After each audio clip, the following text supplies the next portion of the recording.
Hello friends, ಇವತ್ತಿನ ಸಂಚಿಕೆಯಲ್ಲಿ ಏನಾಯಿತು ಅಂತ ನೋಡ್ಕೊಂಡು ಬರೋಣ ಬನ್ನಿ. ನಂದನ್ ಚಂದ್ರಕಾಂತನ ನೋಡ್ತಾ ಕೆಲವರಿಗೆ ಹೆಸರು ಇರುತ್ತೆ, ಆಸ್ತಿ ಇರುತ್ತೆ, ಹಣ ಇರುತ್ತೆ, ಎಲ್ಲ ಇರುತ್ತೆ. ಆದರೆ ಮಗನಿಗೆ ಮದುವೆ ಮಾಡಿ ಸೊಸೆ ತುಂಬಿಸ್ಕೊಳ್ಳೋ ಯೋಗ್ಯತೆ ಇರೋದಿಲ್ಲ. ಯಾಕಂದರೆ ಹೆಣ್ಣು ಕೊಡೋರು ಆಸ್ತಿ, ಅಂತಸ್ತು, ಸವಲತ್ತು ಎಲ್ಲ ನೋಡಲ್ಲ. ಆ ಮಗನಿಗೆ ಸಂಸ್ಕಾರ ಇದೆಯಾ ಅಂತ ನೋಡಿ ಹೆಣ್ಣು ಕೊಡ್ತಾರೆ.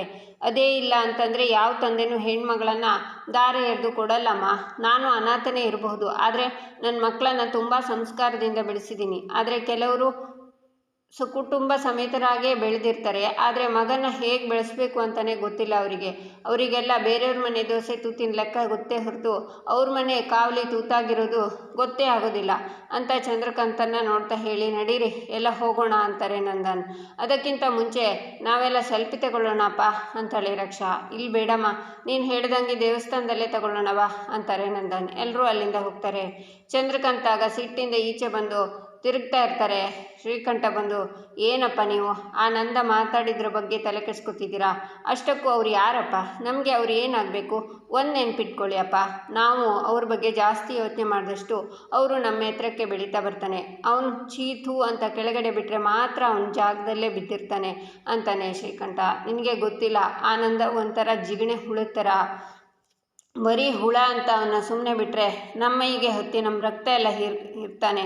ಹಾಗೆ ಸಣ್ಣ ಅವಕಾಶ ಸಿಕ್ಕಿದ್ರೂ ಸಾಕು ನಮಗೆ ಅವಮಾನ ಮಾಡಬೇಕು ಅಂತ ಕಾಯ್ತಿರ್ತಾನೆ. ನನ್ನ ತಂಗಿನ ಓಡಿಸ್ಕೊಂಡು ಹೋಗಿ ಮದುವೆ ಆಗಿ ನನ್ನ ಹತ್ರನೇ ಬಂದು ಸಂಸ್ಕಾರದ ಬಗ್ಗೆ ಮಾತಾಡ್ತಾನೆ. ಕೇಳಿಸ್ಕೊಂಡೆ ಅವನು ಹೇಳಿದ್ದು? ನನ್ನ ಕೈಲಿ ನಿನ್ನ ಮದುವೆ ಮಾಡೋಕ್ಕಾಗಲ್ವಂತೆ.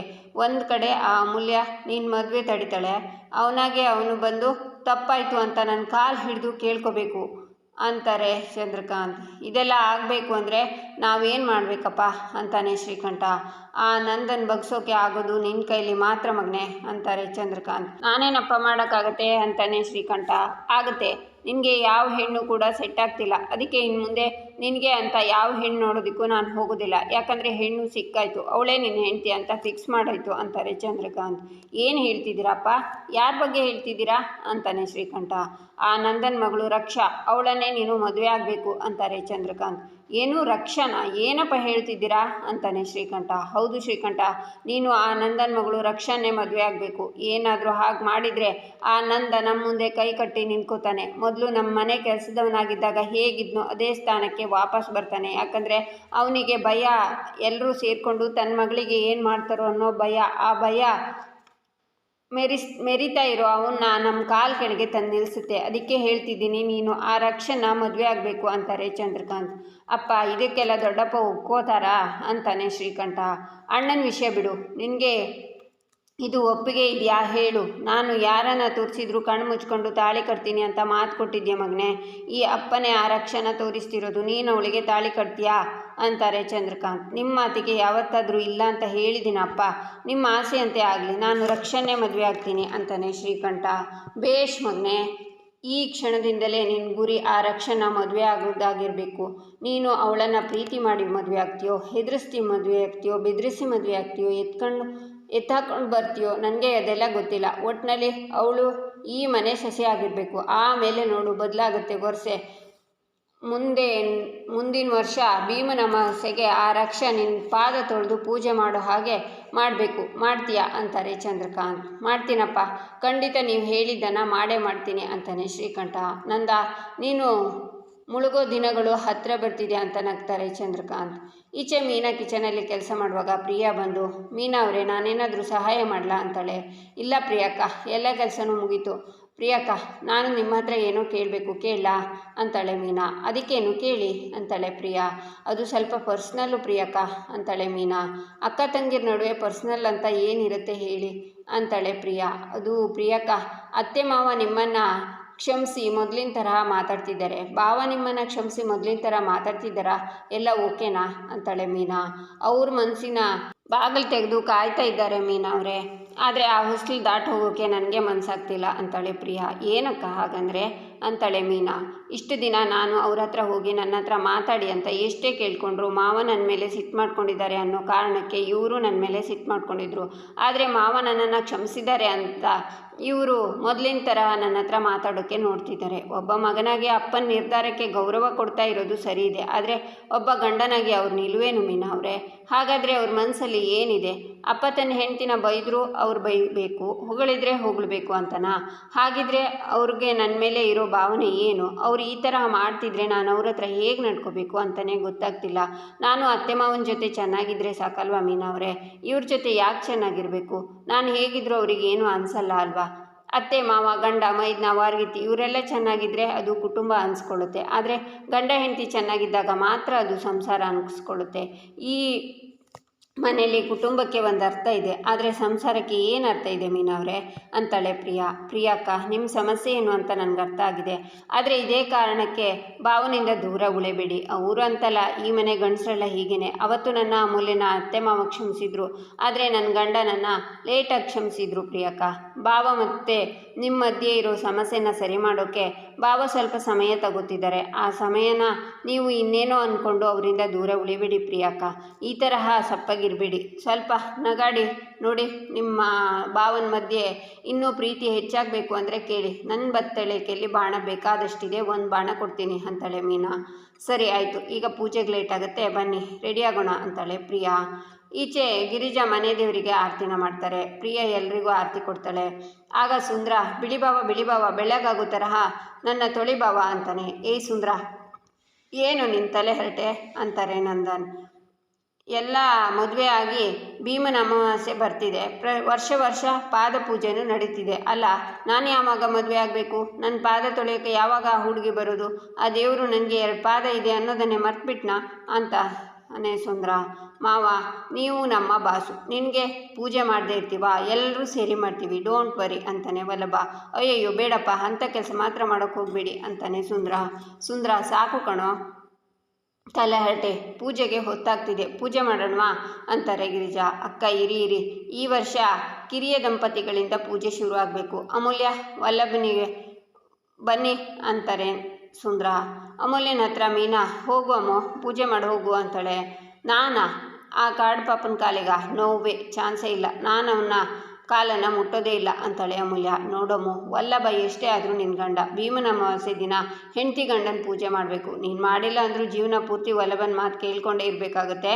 ಈ ಥರ ಎಲ್ಲ ಆಗಬೇಕಾ? ಇಲ್ಲ ತಾನೆ? ಅದಕ್ಕೆ ಅವನಿಂದ ಬಚಾವ್ ಆಗಬೇಕು ಅಂದರೆ ನೀನು ಅವನ ಪಾದ ಪೂಜೆ ಮಾಡಲೇಬೇಕು ಅಂತಾಳೆ ಮೀನಾ. ಅಮ್ಮೋ, ಏನದು ಗುಸುಗುಸು? ಹೊತ್ತಾಗ್ತಿದೆ ಬಾ ಅಂತಾರೆ ಗಿರಿಜಾ. ಆಗ ವಲ್ಲಭ ಚೇರ್ ಮೇಲೆ ಕೂತ್ಕೋತಾನೆ. ಅಮ್ಮೋ, ಪೂಜೆ ಮಾಡೋಕ್ಕೆ ಬರಲ್ವಾ ಅಂತಾಳೆ ಪ್ರಿಯಾ. ಇಲ್ಲಕ್ಕ, ನೀವು ಯಾರಾದರೂ ಪ್ರಾಂಪ್ಟ್ ಕೊಟ್ಟರೆ ಮಾಡ್ತೀನಿ ಅಂತಾಳೆ ಅಮೂಲ್ಯ. ಅಮ್ಮು, ಈಗ ಮೊದಲಿಗೆ ನೀರು ಹಾಕು ಅಂತಾರೆ ಗಿರಿಜಾ. ನೀರು ಚಂಪು ತಗೊಂಡು ಅವನ ತಲೆ ಮೇಲೆ ಹಾಕೋಕೆ ಹೋಗ್ತಾಳೆ ಅಮೂಲ್ಯ. ಏನೇ ಮಾಡ್ತಿದ್ಯಾ ಅಂತಾನೆ ವಲ್ಲಭ. ಅಮ್ಮು, ಈಗ ಮಾಡ್ತಾ ಇರೋದು ಪಾದ ಪೂಜೆ ಕಣೆ, ಪಾದ ತೊಳೆಯಮ್ಮ, ನೀರು ಪಾದಕ್ಕೆ ಹಾಕಬೇಕು, ತಲೆಗಲ್ಲ ಅಂತಾರೆ ಗಿರಿಜಾ. ಆಗ ಅಮೂಲ್ಯ ಕಾಲಿಗೆ ನೀರನ್ನು ಹಾಕಿ ತೊಳಿತಾಳೆ. ಅಮ್ಮು, ಇವಾಗ ಹೂ ಇಡು ಅಂತಾಳೆ ಪ್ರಿಯಾ. ಆಗ ಅಮೂಲ್ಯ ಹೂ ತೆಗೆದು ವಲ್ಲಭನ ಕಿವಿಗಿಡ್ತಾಳೆ. ಏಯ್ ಅಂತಾನೆ ವಲ್ಲಭ. ಎಲ್ಲರೂ ನಗ್ತಾರೆ. ಏನೇ ಮೀನಾ, ಎಲ್ಲರೂ ಇಂಡೈರೆಕ್ಟಾಗಿ ಹೂ ಇಟ್ಟರೆ ಇವಳು ಡೈರೆಕ್ಟಾಗಿ ಇಡ್ತಾವಳೆ ಅಂತಾನೆ ಕೇಶವ. ಮೀನಾ ಗುರಾಯಿಸ್ತಾಳೆ. ಅಂದರೆ ಈ ಯುವ ಪೀಳಿಗೆಗೆ ಏನು ಸಂದೇಶ ಕೊಡ್ತಿದ್ದಾಳೆ ಅಂತ ಡೈರೆಕ್ಟಾಗಿ ಕೇಳ್ತಿದ್ದೀನಿ ಅಷ್ಟೇ ಅಂತಾನೆ ಕೇಶವ. ಸುಮ್ಮನಿರು ಕೇಶವ. ಏ ಅಮ್ಮೋ, ಕಿವಿಗಲ್ಲ ಕಣೆ, ಪಾದಕ್ಕೆ ಹೂ ಇಡು ಅಂತಾಳೆ ಮೀನಾ. ಪಾದಕ್ಕೆ ಹೂ ಇಡ್ತಾಳೆ ಅಮೂಲ್ಯ. ಈಗ ಅರಿಶಿಣ ಕುಂಕುಮ ಇಡಮ್ಮ, ಅಲ್ಲಿ ಕಂಕಣ ಇದೆ, ಅವನ ಕೈಗೆ ಕಂಕಣ ಕಟ್ಟು ಅಂತಾರೆ ಗಿರಿಜಾ. ಅಮೂಲ್ಯ ಕಂಕಣ ಕಟ್ತಾಳೆ. ವಲ್ಲಭನು ಅಮೂಲ್ಯಂಗೆ ಕಂಕಣ ಕಟ್ತಾಳೆ. ಅಮೂಲ್ಯ ವಲ್ಲಭನ ಹಣೆಗೆ ಕುಂಕುಮ ಇಟ್ಟರೆ ವಲ್ಲಭನು ಅಮೂಲ್ಯಂಗೆ ಅರಿಶಿಣ ಕುಂಕುಮ ಹಾಕ್ತಾನೆ. ಅಮ್ಮು, ಈಗ ನೀರನ್ನು ಪ್ರೋಕ್ಷಣೆ ಮಾಡು ಅಂತಾರೆ ಗಿರಿಜಾ. ಆಗ ಅಮ್ಮು ನೀರನ್ನು ವಲ್ಲಭಂಗೆ ಹಾಕ್ತಾಳೆ. ಏಯ್ ಅಮ್ಮ ಅಂತ ವಲ್ಲಭ ಕೂಗ್ತಾನೆ. ಅಮ್ಮು, ಪ್ರೋಕ್ಷಣೆ ಅಂದರೆ ಹಾಗಲ್ಲಮ್ಮ, ನೀರು ತಗೊಂಡು ಹೀಗೆ ನೀನೇ ಹಾಕ್ಕೋಬೇಕು ಅಂತಾರೆ ನಂದನ್. ಸರಿ ಮಾವ ಅಂತಾಳೆ ಅಮೂಲ್ಯ. ಅಮ್ಮ, ಆಶೀರ್ವಾದ ತಗೋ ಅಂತಾಳೆ ಮೀನಾ. ಆಗ ಅಮ್ಮ ಮೀನಾ ಹತ್ರ ಬರ್ತಾಳೆ. ಅಮ್ಮ ತಾಯಿ, ನನ್ನ ಆಶೀರ್ವಾದ ಅಲ್ವೇ, ನಿನ್ನ ಗಂಡನ ಆಶೀರ್ವಾದ ತಗೋ ಅಂತಾಳೆ ಮೀನಾ. ಮೀನಮ್ಮ, ಈಗಿನ ಕಾಲದ ಹುಡುಗಿರು ಗಂಡನ ಆಶೀರ್ವಾದ ಬಿಟ್ಟು ಬೇರೆ ಎಲ್ಲರ ಆಶೀರ್ವಾದನೂ ಚೆನ್ನಾಗಿ ತಗೋತಾರಲ್ವಾ ಅಂತಾನೆ ಕೇಶವ ಅಂತಾಳೆ ಮೀನಾ. ಅಮೂಲ್ಯ ನಮಸ್ಕಾರ ಮಾಡ್ತಾಳೆ. ವಲ್ಲಭ, 100 ವರ್ಷ ಚೆನ್ನಾಗಿರುವಂಥ ಆಶೀರ್ವಾದ ಮಾಡೋ ಅಂತಾರೆ ಗಿರಿಜಾ. ಇದು ಬೇರೆ ಕೇಡ ಇವಳಿಗೆ, ಚೆನ್ನಾಗಿರು ಅಂತಾನೆ ವಲ್ಲಭ. ಅಮ್ಮು ಅಣ್ಣಂಗೆ ಸ್ವೀಟ್ ತಿನ್ನಿಸು ಅಂತಾಳೆ ರಕ್ಷಾ. 1 ನಿಮಿಷ ಅಮ್ಮು, ಸ್ವೀಟ್ ತಿನ್ನಿಸ್ಬಿಟ್ಟು ಹೆಸರು ಹೇಳಬೇಕು ಆಯಿತಾ ಅಂತಾನೆ ಸುಂದ್ರ. ಸರಿ ಚಿಕ್ಕಪ್ಪ ಅಂತ ಸ್ವೀಟ್ ತಿನ್ನಿಸಿ ಮೈಸೂರು ಪಾಕ್ ಅಂತಾಳೆ ಅಮೂಲ್ಯ. ಅಮ್ಮ ತಾಯಿ, ನೀನು ಹೇಳಬೇಕಾಗಿರೋದು ಸ್ವೀಟ್ ಹೆಸರಲ್ಲ, ನಿನ್ನ ಸ್ವೀಟ್ ಹಸ್ಬೆಂಡ್ ಹೆಸರು ಅಂತಾನೆ ಕೇಶವ.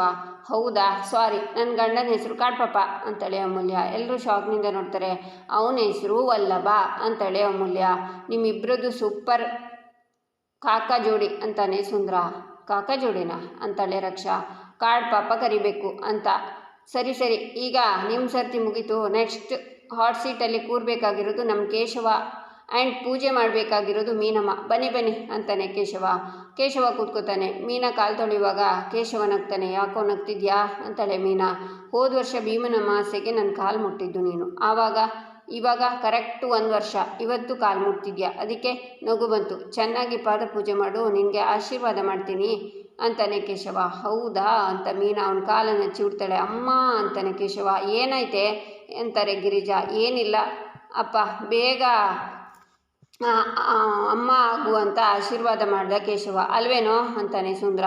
ಅದು ಕಚಗುಳಿ ಕೊಟ್ಟಂಗಾಯ್ತು ಅದಕ್ಕೆ ಅಂತಾನೆ ಕೇಶವ. ಮೀನಾ ಪೂಜೆ ಮಾಡಿ ಕಂಕಣ ಕಟ್ತಾಳೆ. ಕೇಶವನು ಕಂಕಣ ಕಟ್ತಾನೆ. ಆಶೀರ್ವಾದ ತಗೊಂಡು ಸ್ವೀಟ್ನ ತಿನ್ನಿಸ್ತಾಳೆ ಮೀನಾ.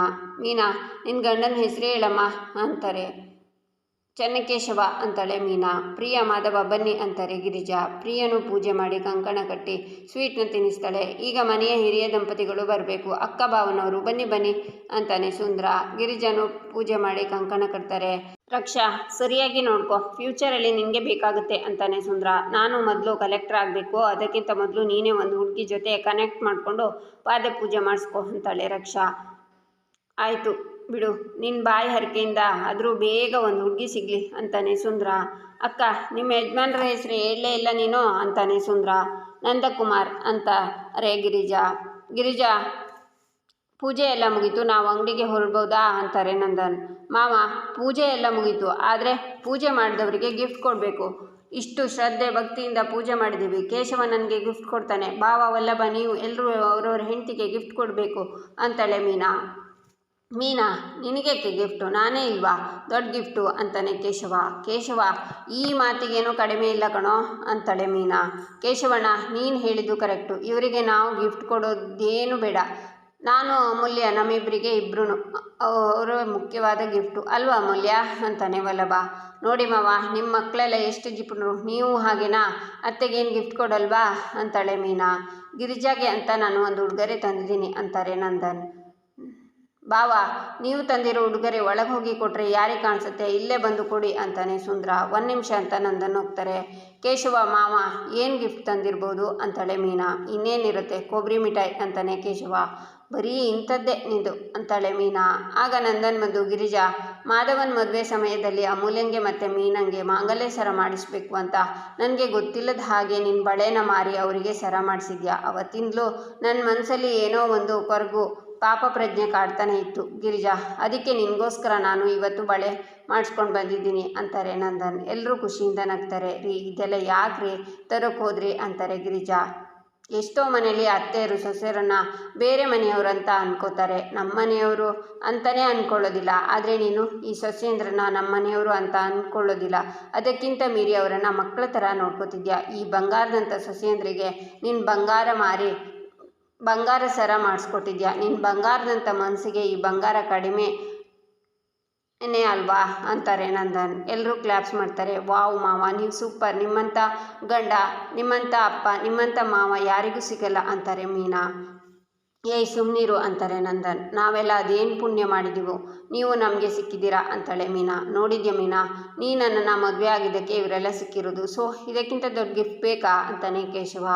ಗಿರಿಜಾ, ತಗೋ ಅಂತ ನಂದನ್ ಬಳೆ ಕೊಡುವಾಗ, ಮಾವ 1 ನಿಮಿಷ, ಅವತ್ತು ದೇವಸ್ಥಾನದಲ್ಲಿ ಅತ್ತೆ ಕೈಗೆ ಗಾಜಿನ ಬಳೆನ ತೊಡಿಸಿದ್ರಿ, ಇವತ್ತು ಈ ಚಿನ್ನದ ಬಳೆನೂ ಅತ್ತೆ ಕೈಗೆ ನಮ್ಮ ಮುಂದೆ ತೊಡಿಸ್ಬಿಡಿ ಅಂತಾಳೆ ಅಮೂಲ್ಯ.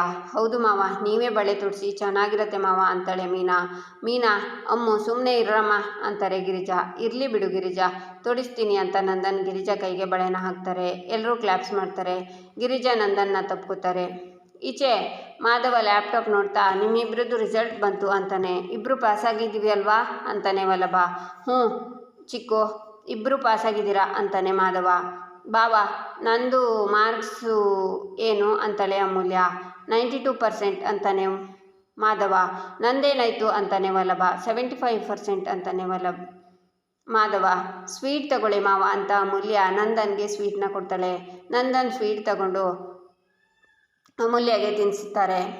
ಆಗ ವಲ್ಲಭ ನಿಂತ್ಕೊಂಡು ಅಪ್ಪನ್ನೇ ನೋಡ್ತಾನೆ. ಇಲ್ಲಿಗೆ ಈ ಸಂಚಿಕೆ ಮುಕ್ತಾಯವಾಗುತ್ತೆ. ಮುಂದಿನ ಸಂಚಿಕೆಗಾಗಿ ನಮ್ಮ ಚಾನಲನ್ನು ನೋಡಿ, ಸಬ್ಸ್ಕ್ರೈಬ್ ಮಾಡಿ, ಲೈಕ್ ಮಾಡಿ, ಸಪೋರ್ಟ್ ಮಾಡೋದನ್ನು ಮರಿಬೇಡಿ.